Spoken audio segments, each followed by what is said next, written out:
السلام علیکم دوستو، آج ہم آپ کو یہ جو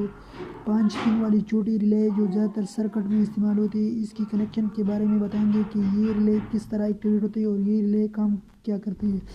دوستو، اگر اس ریلے کی فنکشن کی بات کی جائے تو یہ ریلے جب ایکٹیویٹ نہ ہو تو یعنی جب یہ ریلے آف ہو تو آپ جب اس پوائنٹ پر یہ جو نچلے والے یہ پوائنٹ ہے، اس پوائنٹ پر آپ جب سپلائی دیں گے تو وہ ڈائریکٹ اس پوائنٹ سے نکلے گا۔ یہ جو بیچ والا اوپر جو بیچ والا پوائنٹ ہے یہاں سے نکلے گا، اور اس ریلے میں اس والی سائڈ پر اور اس والی سائڈ پر ان دونوں سائڈ جو ہے یہ ان کے درمیان کوئلز ہوتا ہے جو اس ریلے کو ایکٹیویٹ کراتا ہے۔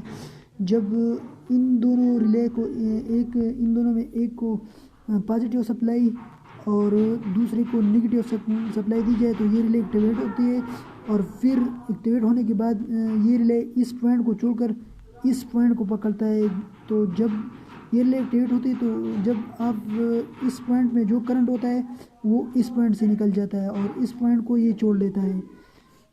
یعنی فرض کریں آپ نے اس والی پوائنٹ کو ارتھ دیا ہے تو وہ ارتھ ڈائریکٹ اس پوائنٹ سے باہر نکلتا ہے، اور اس پوائنٹ کو آپ نے بیٹری کی پازیٹیو کرنٹ سے جوڑ دیا ہے۔ یہ جو گرین والا پوائنٹ ہے اس کو آپ نے بیٹری کی پازیٹیو کرنٹ سے جوڑ دیا ہے، تو اور جب یہ ریلے ایکٹیویٹ ہوتی ہے اس کو ارتھ اور اس کو پازیٹیو سپلائی ملتی ہے تو یہ پوائنٹ اس پوائنٹ کو چھوڑ کر اس ارتھ والی پوائنٹ کو چھوڑ کر اس پازیٹیو والی پوائنٹ کو پکڑ لیتا ہے، اور ایکٹیویٹ ہونے کے بعد یہ پازیٹیو سپلائی اس پوائنٹ سے باہر نکلتی ہے۔ آئی ہوپ آپ کو سمجھ آ گئی ہوگی کہ یہ ریلے کس طرح کام کرتا ہے۔ میں ایک بار پھر بتاتا ہوں، جب یہ ریلے ایکٹیویٹ نہیں ہوتی یعنی جب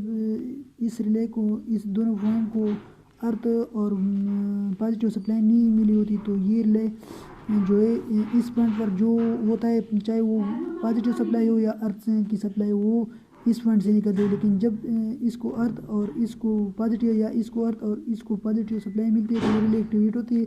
اور یہ والا پوائنٹ جو ہے اس پوائنٹ کو چھوڑ کر اس پوائنٹ کو پکڑ لیتا ہے اور اس پوائنٹ کی سپلائی باہر نکال لیتا ہے۔ اور یہ ریلے بہت سی کاموں میں استعمال ہوتی ہے، یہ پاور ونڈو میں بھی استعمال ہوتی ہے، اور ان ریلے سے مختلف کام لیے جاتے ہیں، جیسے کہ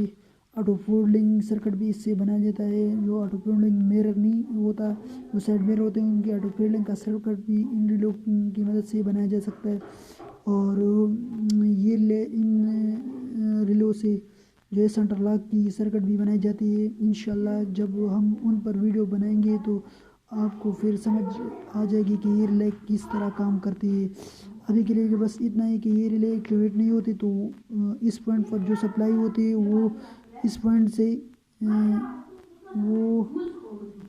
سے باہر نکلتی ہے، اور جب یہ ریلے ایکٹیویٹ ہوتی ہے تو یہ اس پوائنٹ کو چھوڑ کر اس پوائنٹ کو پکڑ لیتا ہے۔ آئی ہوپ آپ کو اس ریلے کے بارے میں کہ یہ ریلے کس طرح کام کرتا ہے، اس کی کنیکشن کس طرح ہوتی ہے، آپ کو سمجھ آ گئی ہوگی۔ تو اپنی دعاؤں میں یاد رکھیں۔ آپ کا بھائی، والسلام۔